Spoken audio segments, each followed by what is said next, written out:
Hi, it's Aj from Learn Seema. Today we are going to be talking about big data, a topic that's close to my heart because we are seeing companies and clients really starting to engage around this topic and invest millions of dollars trying to come to grips with how do they deal with this opportunity and challenge around big data. Big data also goes way beyond traditional financial data and financial measures to include a number of different sources of data that get pulled together. Hence, this catch-all phrase that we call big data.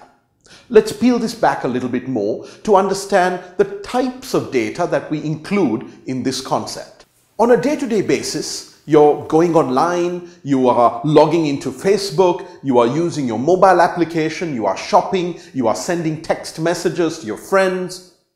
All of these activities is creating a trail of data that companies are collecting. So you've got weblogs, you've got social media messages, you've got tweets, you've got text messages, you've got phone calls. All of this data is being gathered by different organizations in different ways and is being centralized in many different parts of the world. This creates this concept of big data. Companies now have the challenge and also the opportunity to link, connect and tap into all of these data sources to find new insights, new information about you as a consumer, for example, so that they can create better products for you, they can put a better offer to you at the right time, at the right place. Traditionally, what companies did was they collected information that was relevant just about their business, whether it was financial data or information about their customers, and they stored it carefully and in a very structured way. And then they ran reports and they analyzed this information and they produced reports and data that was useful to run their business. Today, as I was talking about your behavior, you are creating a trail of data around all of your activity. And most of what we do has been digitized in a way that our information can be captured. And this data is not necessarily structured. It could be some thoughts that you have written on a blog, not directly related to a company, but it has some information about who you are, how you think, what you care about. Companies can access this unstructured data and start to make sense of it using this concept of big data. As you can imagine, the amount of data that is being generated, not just by you, by your friends, by your family, by people that you have never met around the world, this data is increasing exponentially every second. In fact, I'm not sure if you might know this, but 90% of the information that is available today has been created only in the last 2 years. So you can imagine the pace at which new information is being added to our data sets and our databases. So companies are now challenged to use new tools, new methodologies, new approaches to deal with this vast array of information. And the tools, the techniques, the approaches that they're using, all of this again comes under this broad topic of big data. So when we think of big data, there are 3 V's that we need to remember. This helps us define what we mean when we talk about big data. The first V is volume. Essentially, this refers to the significant amount of data that is available and is being created every second. The second V is variety. As I mentioned, this data is coming at us from so many different sources. Structured data, unstructured data, data from within an organization, data from outside of the organization. All of the variety of data that's coming at us is part of this concept of big data. So the second V is variety. The third V is velocity. And velocity essentially means the speed or the rate of change in terms of the data. So every time you log on and log off, every time you send a message and log off or log on again, you are creating data trails. That information is changing rapidly by the second. So velocity essentially means that data is changing at a rapid pace And we need to ensure that we are able to capture this data and analyze it almost on a real-time basis. Now, besides the 3 V's, those 3 V's of volume, variety and velocity, which have been described by Gartner, there is a 4th V that people are starting to associate with big data. And this 4th V is veracity, which in the English language essentially means truthfulness. So essentially an important element of making sure that all of this data that's being generated and created can be verified to be accurate, to be truthful, because a lot of people are putting a lot of information out there. How do you ensure that that information is as accurate as possible before you take it into your organization? So for example, consumer reviews.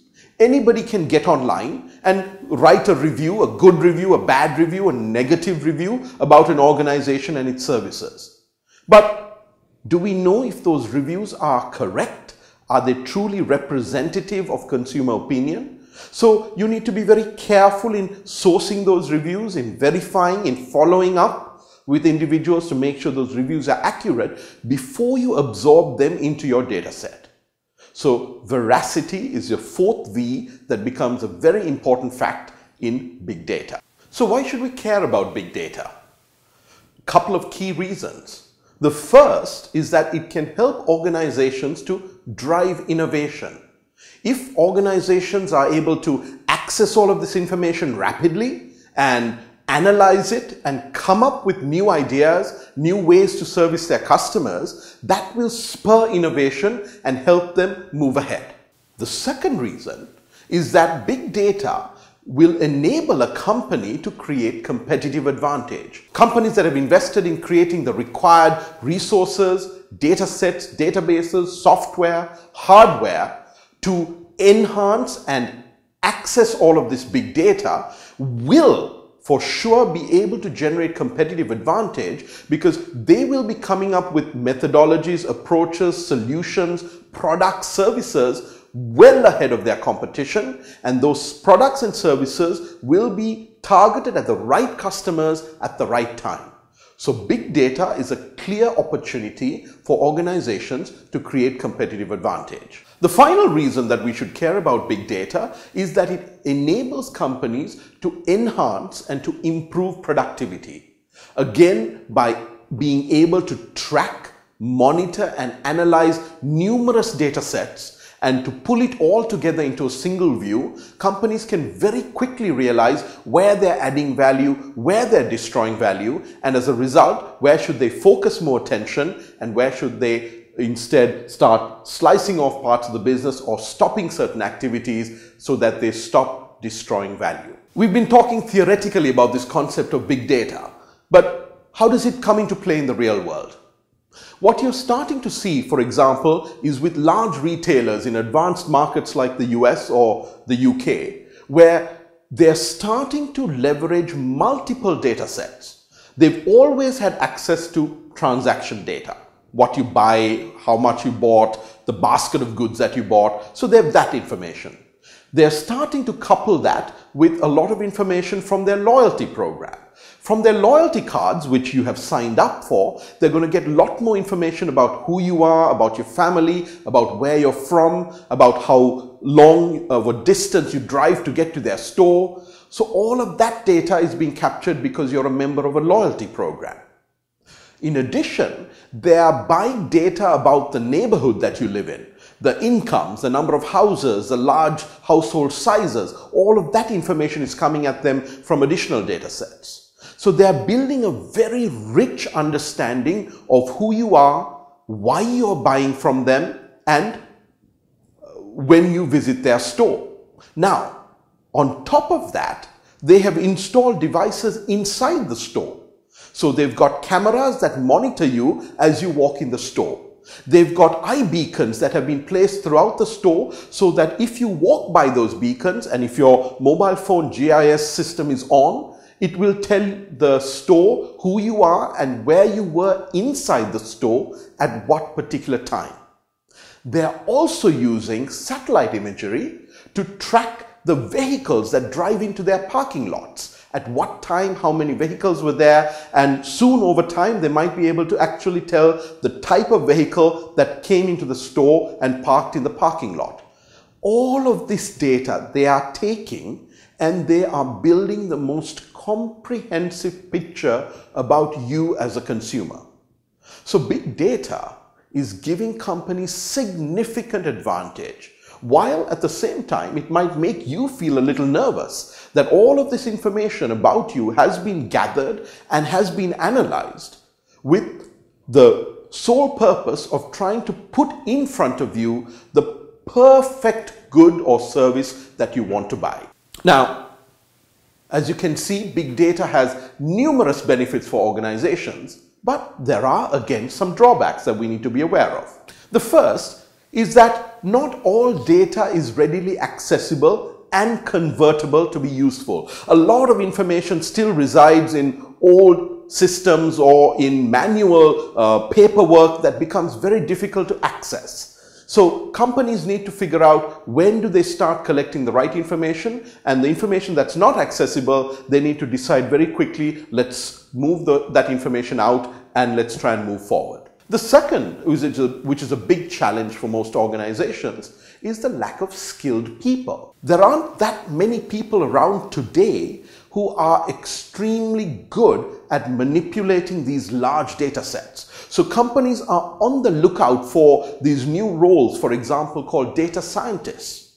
Now, for you as a CIMA member and graduate, this might be a wonderful opportunity to think of a career. If you like the numbers, if you like getting into data, this may be a wonderful opportunity for you to start thinking about a career in an area that's growing rapidly, where companies are looking for the right talent. Another serious concern, of course, is the threat from hackers and, of course, attacks from viruses. Because the more data you collect, in many ways, the more vulnerable you become as an organization. Because if a hacker can attack one piece of your data set, they may start getting access to all of the information that's available through the organization. And we've seen many large data breaches happening literally within the last few months, and that's creating significant concern around this concept of big data and whether companies in fact should be aggregating all this information in one place. And finally, there's going to always be some issues around legal and privacy concerns. Should information like this from so many different sources be allowed to be put together? And should companies be able to paint a complete picture about their consumers? So that's going to be a battle that's going to be fought over the next few years, and it'll be interesting to see how that plays out. So, with that, I'd like to bring to an end our discussion on big data. If you have more questions or queries or would like to engage more around this topic, please feel free to contact us and engage with us as we move ahead.